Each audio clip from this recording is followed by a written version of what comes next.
door wanaagsan saaxiibayaal sidaa orantiin meel kasta dunida ka joogtaan waqti wacan ayaan idin rajeynaa intaa kadib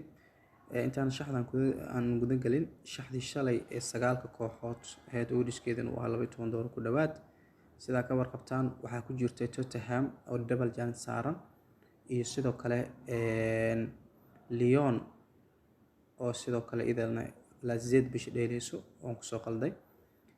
Lyon way badinaysaa Tottenhamna in laga badi karo ilama ahan oo wali home gurigeeda joogto marka insha Allah shaxdii shalay waxay la tahay in guusha ay qarka loo wada saaran yahay intii shalay shaxdaas ka faa'iideysatay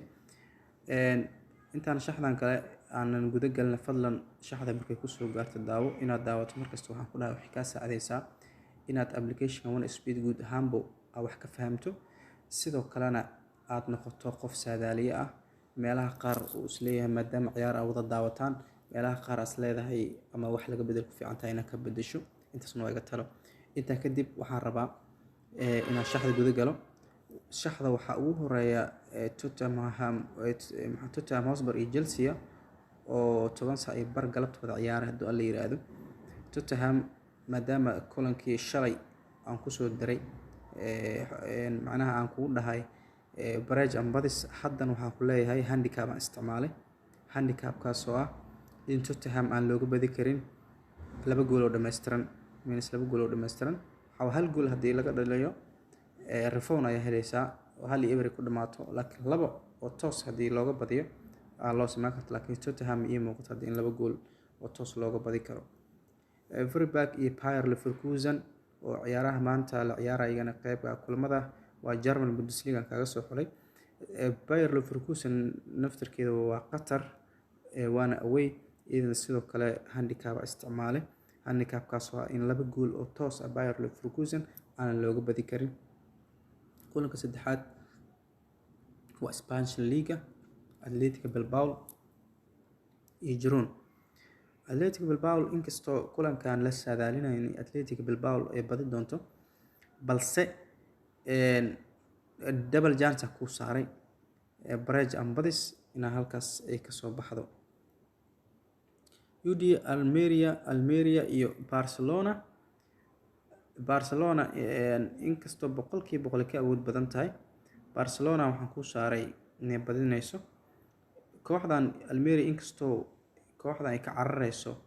waxaan ku yiraahdaa heerka labaad in ay u laabato ay ku jirto hadda heerka labaad bay ku jirtaa waqti xaadirkan la taagan yahay kala sareynta horyaalkan halkaas ay kaga jirtaa balse Barcelona inay caawa badi doonto la rajeynaa boqolkiiba 100 waxa kala qayb ka ah Milan iyo Atlanta sidoo kale labadan kooxood waa isku dhibcaas leeyahay waxay saas kala sareeyaan laakiin Milan ayaa waxaan ku saaray barrage ambas Atlanta waa khatar Milan waa khatar laakiin Milan gurigeeda ay joogtaa marka barrage ambas kaga soo xulay Porto iyo Gilve Vicente qorantahay Porto kaga soo qaada badis sida ujeedo inkastoo Udinese mararka qaar lagu xisaabtamo kooxaha weyn xilliyada qaar kooxaha yar ay cariir gelshaan laakiin Porto waa Portugal Premier League ka dhisanta waa horyaalkan kooxaha ugu tunka weyn kaga jirta marka Porto waxaan kaga soo xulay inay toos u badinayso Slavia Prague iyo kooxdan kale sidoo kale Czech Republic kaga soo xulay Slavia inay koox home ka badi doonto sida rajeynayo sida ku soo xulay Bayern Munich iyo Union Berlin labadan kooxood isku dhibco waa waqti xaadirkan marka 90% waxa la rajeynayaa in Bayern Munich bad laakiin si aan guush u dhaweyno aan ku soo xulay ma xaqiiqdii maanta sida la filayo waxay tahay in Bayern Munich badi doonto laakiin waxa ku soo double chance barrage ambas marka adiga hadaad saaxiib ciyaar aad tahay ma aaminsan tahay inay Bayern Munich ay badi kartana waa dhigi kartaa way badinaysaa kasoo gudub Bologna iyo Inter Milan inkastoo Milan ay awood badan tahay laakiin haddana xaleena way kala badinayaan hadda marka aaminsan tahay in Milan badi karin waxa saar kartaa double chance laakiin ani waxa kugu soo xulay inay kala badi karaan waxa ugu dambeeyo Vitesse iyo Ajax sidoo kale Netherlands horyaalka Netherlands laga ciyaaro marka Ajax aan ku soo xulay inay badinayso guud ahaan shaxda hadayna badi karin aaminsan tahay waxa ku furan double chance marka guud ahaan shaxda